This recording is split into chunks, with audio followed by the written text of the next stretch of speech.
अप्रकट भक्त ठाकुर जी को अति प्रिय होते हैं, जो अपनी भक्ति प्रकट ही नहीं करते, पता ही नहीं चलने देते, बगल वाले को नहीं पता, बगल वाले की बात पत्नी को नहीं पता कि ये भक्त है। ऐसे भक्तों के चरित्र भी भक्तमाल जी में, अंतर्निष्ठ राजा, पत्नी को ही नहीं पता कि पति भक्त है। ऐसी भक्ति जो करते हैं ठाकुर जी, उन्हें सामान्य भक्ति करने वाले से 50% ज्यादा प्रेम करते हैं, जो अपनी भक्ति को प्रकट नहीं करते। अब आप इतनी संख्या में आए, हम कथा करने जाते हैं, इतनी संख्या में लोग आ जाते हैं,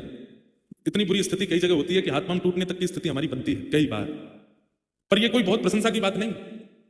इतने लोग जानते हैं, इसका मतलब ठाकुर जी हमसे ज्यादा दूसरों को प्रायोरिटी देंगे, क्योंकि हमारी भक्ति प्रकट हो गई, हमारे प्रवचन प्रकट हो गए, हमारे भाव प्रकट हो गए।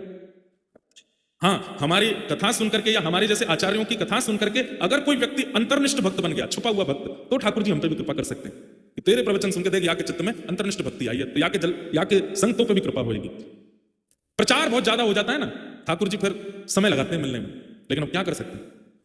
कलयुग में युवाओं का, आप सब लोगों को कथा सुना करके भी तो कुछ ना कुछ, ठीक है आप पहले मिल लियो ठाकुर जी से, तो ठाकुर जी से इनकी कथा सुन के आए, इनको भी बुला लो, ऐसा कुछ कर लें। तो अंतर्निष्ठ भक्त जो होता है वो ठाकुर जी को बहुत प्रिय होता है, जिसकी ज्यादा प्रचार नहीं, जिसको ज्यादा लोग जानते नहीं, ठाकुर जी को बहुत प्रिय। हमारे ब्रज में कई अंतर्निष्ठ महात्मा है जिनको कोई नहीं जानता, गिरिराज जी में, वृंदावन में, बरसाने में, नंदगांव में। और अगर कोई लोग आ भी जाते हैं ना, तो वो दूर से ही देख लेते हैं, और जैसे ही देखते हैं कि कोई हमसे मिलने के लिए आ रहा है, इसको किसी ने हमारे बारे में बता दिया, तो ऐसी हरकत करने लगते हैं कि आदमी सोचता है कि पागल है, डर के मारे भाग जाते हैं, तो हमारे पास कोई ना आवे, हमसे कोई ना मिले। ऐसे कई भक्त हैं ब्रज में।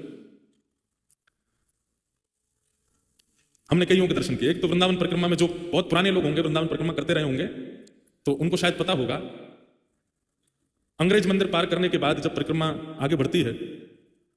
और धानु का आश्रम आदि सब पार करने के बाद एक चौराहा पड़ता है, जहां से हमारे आजकल परम पूजनीय श्री प्रेमानंद जी महाराज निकलते हैं परिक्रमा मार्ग में, जहां से वो आते हैं, उस स्थान पर, उसी जगह पर, उसी चौराहे पर एक बाबा पड़े रहते थे निर्वस्त्र, और वो चलते फिरते परिक्रमा करने वालों को कंकड़ पत्थर मार देते थे।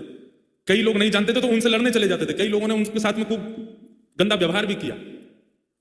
परंतु वो अंतर्निष्ठ महात्मा थे।